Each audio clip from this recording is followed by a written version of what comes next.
welcome to another edition of Unpopular Reviews. This is the Mark Victor Rodriguez, and today we're going to be reviewing the new trailer of Wonder Woman 1984. Yowie, wowie!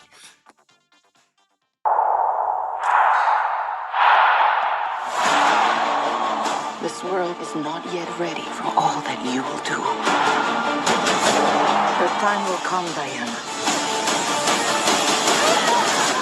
And everything will be different.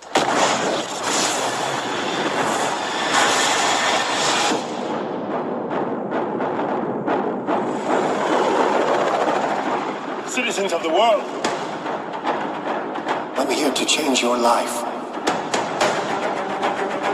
Anything you want, anything you dream of, you can have it. Look where the star goes. Diana, look at you. It's like not one day has passed. I don't want to be like anyone. I want to be an apex predator.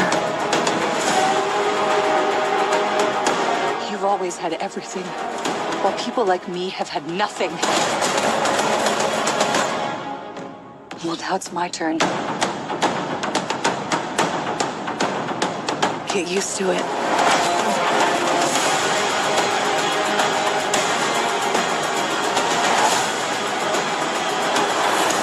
I've never been one for rules. The answer is always more.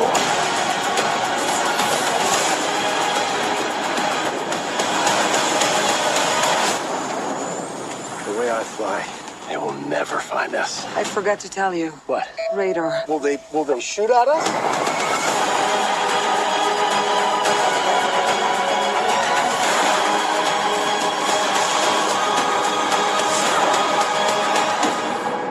Barbara, what did you do?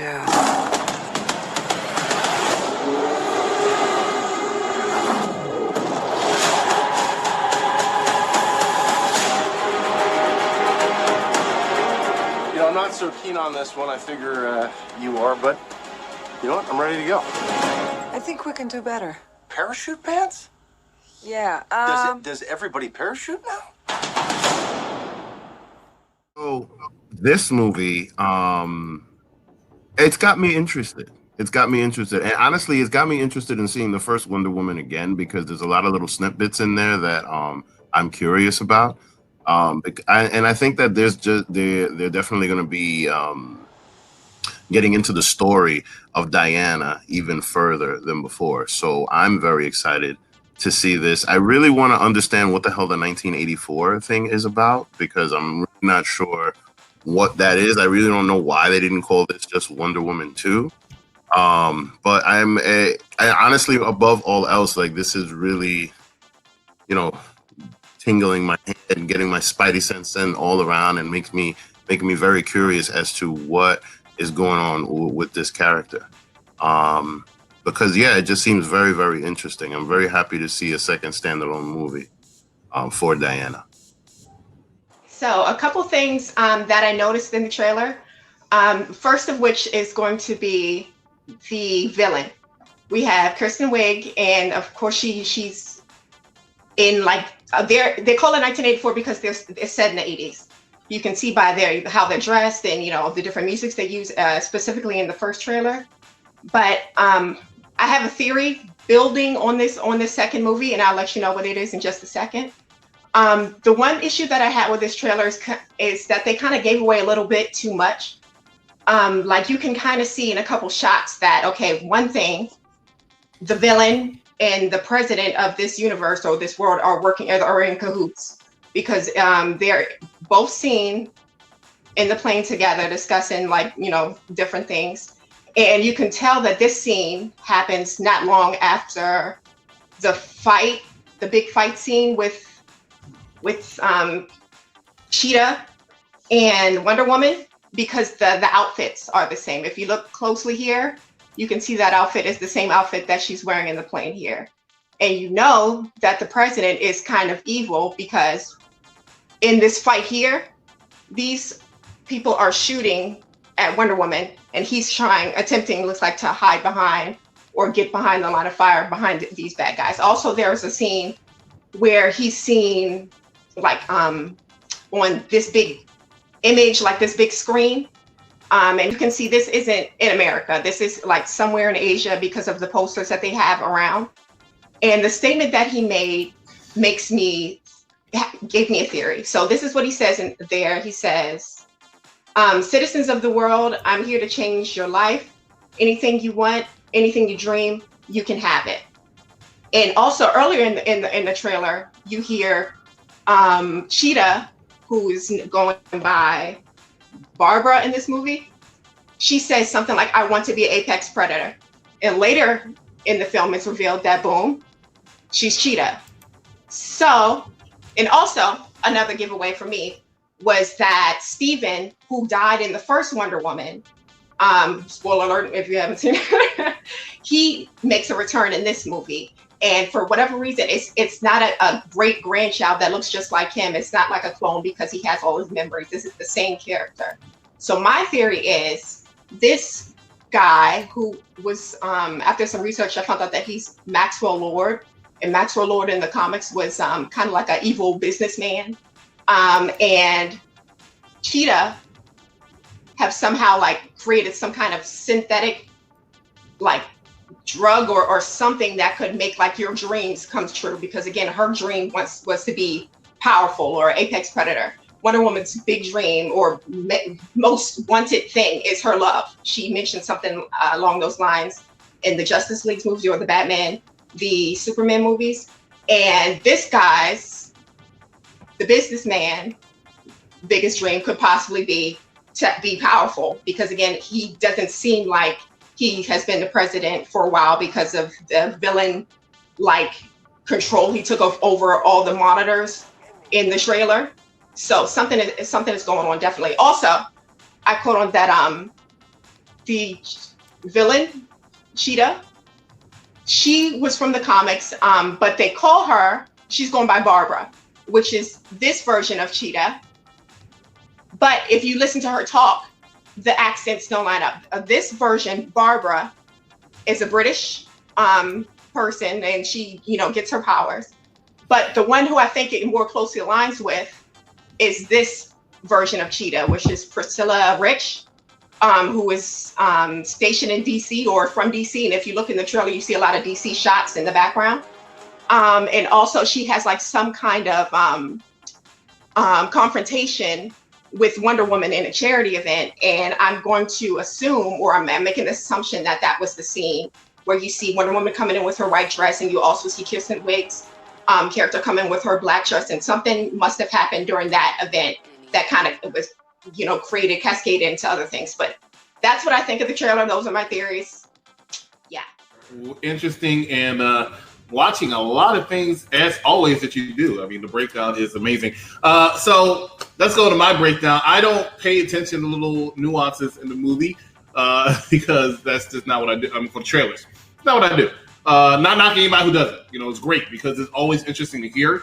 Like, wow, I didn't think about it that way. I didn't think about that angle. I think Chrissy hit it right on the head in her superior ways with that. Now, here's what I got from the movie. The movie looks fantastic. It looks like something I'm really anticipating, and that's what a trailer is supposed to do, right? At the end of the day, it's supposed to make you, it's an appetizer, a true version of appetizer. Now, last week we talked about Justice League, and I was a little worried that they possibly gave too much away. This movie, I don't feel like it gave too much away. I think it showed you that it was going to be an action-packed movie and a good successor to the first ever Wonder Woman movie, which I was not too impressed with. I think it was bad, but I was not too impressed with. I thought it was a little overhyped. Now, that being said, Steve's return, he's a little bit of a downside, but that's fine. I'm really interested to see what Kristen Wiig can do with the character of Cheetah, simply because of the fact that I like Kristen Wiig, as we know from Bridesmaids. Thank you. And I also am a fan of the villain of Cheetah, and she looks like she's giving Wonder Woman some competition, which I think she thoroughly needs. I mean, Wonder Woman is practically a god. She is the DC version, somewhat, of Thor, so much so that she's actually swinging a la Spider-Man on lightning, which you should not be able to swing on. So I have to give her credit. I have to give this trailer credit. I am interested in seeing it. I did not see anything in there that I really felt like should stand out, except for, what is she doing in the White House? Why is she able to swing the lasso so fast that it's able to deflect every single bullet? I mean, it's just so great. Looking forward to it. Looking forward to seeing it. This trailer did its job. If we were giving it a thumbs up, I would give it a thumbs up, but we're not. But that's my take on it, and now we're going to go straight to James. All right, so we're reviewing Wonder Woman trailer 2, right? That means there's a trailer 1, or at least a teaser trailer nowadays, right? So in the first trailer, you see Maxwell Lord, and that's who Pedro Pascal is playing. And he's on TV, and he's advertising something. He's trying to sell something, and that's pretty much the 80s wrapped up in a nutshell. As he says on Air Force One, if that's to be believed, since it has the presidential seal on it, that, the problem with me is I always want more. And that's exactly, and it fits hand in hand with what Barbara Minerva, who is going to be transformed into the cheetah, is saying that she wants. She said to Wonder Woman, if we're to be believed, based on how they put the scenes together, the montage that she's talking to Diana, that everything has come easy for you. You're the daughter of the king of the gods, right? You never age. You're in great shape. You have superior strength and everything like that. And I've always been overlooked, and this is what I want. And so if that's true, that they have some way, and we don't know how Maxwell Lord came upon whatever he got to give people their secret wishes and desires, and it would stand to reason then that Maxwell Lord would go from whether he's a successful businessman as he is in the comics at the onset of Wonder Woman 84, or whether he's a struggling businessman and his power continues to rise unknowingly, 84 being the election year, 84 being when he's elected, 84 being when Big Brother's watching over you, that he's trying to take over the world. I think in one of the Crisis, if I have the comics correctly, Maxwell Lord is using mind control. And Diana has to put the lasso around him and says, how do we stop you? And he tells, you have to kill me. That's the only way to stop me.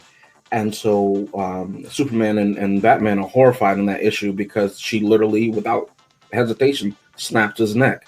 And they thought there has to be another way. And she said, I just put the lasso of truth around him. That's what he said. That's what I did. Problem solved. So I like the continuation of the story. We don't know if Steve is a physical specter, so to speak, or if he's literally flesh and blood that can somehow be wished away when whatever mechanism they're using disappears. Because we know that Barbara Minerva, at least in the comics, she continues to be Cheetah long after that. So if that's the case, does Steve sacrifice himself once again? I like that the movie still looks mythological. There are a lot of scenes in this that are very reminiscent of comic panels, and I love that without it going over the top. It's sprinkled throughout this, and this was the same thing that I felt with the original Wonder Woman that came out a few years ago. There are certain shots in that movie that are just so iconic to me because they harken back to comic panels that I've read over the years, and I love the portrayal.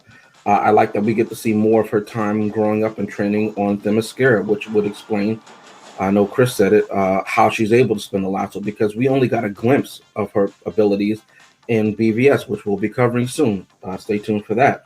And in that, there's a line that she says where, I've killed things from other worlds before. Remember, she's able to go toe-to-toe against Doomsday. So for her to go toe-to-toe against Secret Service, there in the White House, obviously in the foyer, would be nothing for her. She's able to reflect the bullets with her bracelets, we know that, which are made from the God's shield, or their aegis. So she's not trying to kill Barbara. She's trying to stop her. Remember, she says in the audio, Barbara, what have you done? And we assume it's after she sees the final transformation of her, that jealousy, that envy, that insecurity. And this harkens back to why Cheetah was created. If you look up and see what Dr. Marston was saying about the character and what he was trying to convey through these different characters. So I like that. They're paying homage to the history of the character without it being just a movie about fan service. There's an actual story to tell. There seems to be heart to it. And I love that. I love that about the DC movies. So, of course, trailer 2 does what trailer 1 did. It gets me hyped up. It gets me interested. It makes me want to see it. Very interesting parts coming from Jay. I have to give you all the credit in the world for that, simply because of the fact that you added a lot of the comic book backstory into it, which Steve did actually earlier also. So I'm always interested in hearing that. I have to also rebut a little bit of what you have to say, because the first Wonder Woman trailer I was not that excited for. This one, gets me a little bit more excited. But I also wanted to mention that as much as I was talking about the bullets and the deflecting and stuff like that, the next layer that you added with the fact that you're right. We never saw exactly a lot of Wonder Woman's powers and how she learned to manifest it. So I have to give you credit for that. Thank you so much for bringing that to my attention. Anybody else have anything? Final thoughts? Anything? Well, I'm curious. You said the first one you question. weren't interested in, but what about the first trailer versus the second one? I just thought it was a little lacking. But the first one, you also mentioned this earlier where you were saying something, the teaser, right? Oh. So there's a teaser trailer and there's a full trailer. That first one was actually more of a teaser trailer. This one's more of a full trailer. It wasn't necessarily a teaser. So I always, everybody knows, mostly everybody knows what my favorite movie is. I know James knows. My favorite movie is Dark Knight. Subsequently, my favorite trailer is Dark Knight. And then my favorite teaser trailer is Dark Knight. So it showed all this stuff. I was like, wow, that got my blood pumping. That got me excited. And then I asked the same question. Did they show too much? Then I saw the movie. Wow. Blown away. They didn't show enough. So they showed 3 full trailers to Dark Knight. Yeah. I remember that because they came out like 2 days before. I was like, wow, why are you doing it again? Blown away. Wonder Woman's teaser trailer, it didn't have that effect on me. This full trailer does have that effect on me. It got me more interested. Vic, I heard you say you had a question before we wrap up. So yeah, because I'm curious to know which, like when it comes to Wonder Woman in the other movies, like you see her, and she's playing like a filler role, but they don't really get in depth to Diana. Like you definitely, especially in that scene with her and Batman talking, where she literally knows everything he's about to say, and that's a spoiler alert for later. Like that was very impressive to me, but you don't necessarily see much of her character until you get to her movies. So like that's what I'm curious about, because like now obviously there's going to be more leading to this. So I think that above all else, this movie was to introduce Cheetah. Well, yeah, she's. Well, I get still of you slipping it in there. Bar none. And I could be wrong. I don't think Cheetah's going to make it past this movie, but stranger things has happened. But that is Wonder Woman 1984. Well, let me say, Chris. Let me just say this: they might be doing with Wonder Woman trilogy. I assume there's a third one.